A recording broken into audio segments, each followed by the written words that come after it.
Եթե ձեզ զանգահարել և գերարագ ինտերնետ ունենալու համար առաջարկել են 5G թարմացում, միշտ ապեք ընդունել առաջարկը, քանի որ զանգահարողը կիբերհանցագործ է։ Հայաստանում արդեն տասնյակից ավելի տուժող կա, կամ գումարն են հափշտակել, կամ էլ վարկ ձևակերպել։ Տուժողներից մեկը համաձայնեց պատմել դեպքը, բայց հեռախոսազանգով։ 5G թարմացումն իրականացնելու համար նրան հղում էին ուղարկել։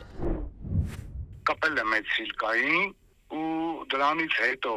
մեջս կասկած առաջացել հենց այդ պահին հեռախոսը հատու եմ տվել, զանգել եմ բանկ, ասել եմ եղելությունը սենց զանգայել է, կասկածում եմ, բանկի այդ օպերատորը օգնել է իմ լոգին պարոլ ենք փոխել։ Գումար չեն կարողացել հափշտակել, քարտում առկա չի եղել, սակայն դեպքից մոտ 20 օր անց իմացել է վարկ ունի մարելու 240,000 դրամ։ Դիմել եմ ոստիկանություն, դիմել եմ բանկին ու անորոշ այսպես վիճակ է։ Հանցագործության այս տեսակը վերջին 1-2 ամսվա ընթացքում է տարածվել։ Զանգահարողը ներկայանում է հայկական բջջային որևէ օպերատորի անունից, բայց խոսում է ռուսերեն, ասելով իբր գործուղված է այլ երկրից։ Չի բացառվում նաև, որ հանցագործները փորձեն հաղորդակցվել հայերեն լեզվով, այսինքն տիրապետեն հայերեն լեզվին։ Այս մասով մեր քաղաքացիները պետք է նաև գիտակցեն, որ 5G ցանց կամ հետագայում չգիտեմ 6G ցանց կամ որևէ թարմացում իրականացնելուց իրենք մասնակցություն չեն ունենում, դա բջջային օպերատորն է կատարում եւ ցանցը ստեղծելուց հետո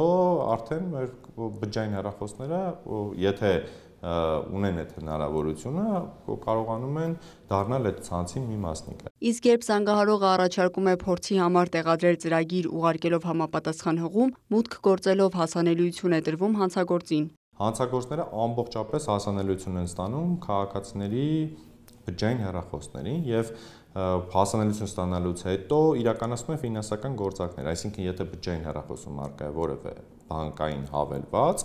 մուտք են գործում, հափշտակում են բանկային հավելվածում եղած գումարը կամ ձևակերպում են նոր վարկեր։ Հանցագործը այս կերպ կարող է նաև մարդու անձնական լուսանկարները տեսնել, սոցիալական ցանցերի գաղտնաբառերն իմանալ եւ դրանք օգտագործել այլ նպատակներով։ Սակայն ոստիկանությունից տեղեկացնում են նման դեպք դեռևս չի գրանցվել։ Թիրախը գումարն է։ Խորհուրդ են տալիս նման հեռախոսազանգ ստանալու դեպքում անմիջապես անջատել։ Իրավապահները շեշտում են, հանցագործների խումբն աշխատում է արտերկրից եւ օգտագործում հիմնականում մոլդովական հեռախոսահամարներ։ Ֆինանսական միջոցները նույնպես փոխանցվում են արտերկիր։ Այս հանցատեսակը հիմնականում մեծ տարածում ունի հետխորհրդային պետություններում եւ թիրախում միայն մեր երկրի քաղաքացիները չեն։ Լիանա Խաչատուրյան, Արամ Հարությունյան, լուրեր։